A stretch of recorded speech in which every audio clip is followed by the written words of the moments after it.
আচ্ছা, সন্দেশখালি, চাকরি বাতিল, যেগুলো একদম ভোটের মুখে বা ভোট চলাকালীন দেখতে পাওয়া গেল, তার কোনো প্রভাব কি ভোটের উপর পড়লো?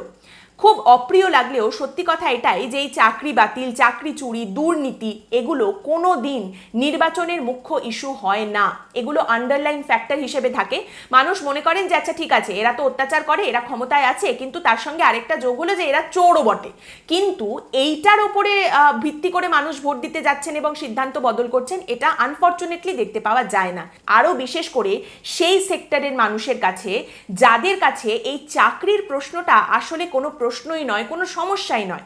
কারণ তারা বেশিরভাগই হয় দিনমজুরি করেন, অন্য রাজ্যে গিয়ে তারা কাজ করেন, বা মানুষের বাড়ি বাড়ি গিয়ে তারা কাজ করেন, কিংবা তাদের নিজেদের ছোটোখাটো ব্যবসা রয়েছে, তারা হকারি করেন, অথবা খুব ছোট্ট ছোট্ট কিছু দোকান টোকান দিয়ে বসে রয়েছেন।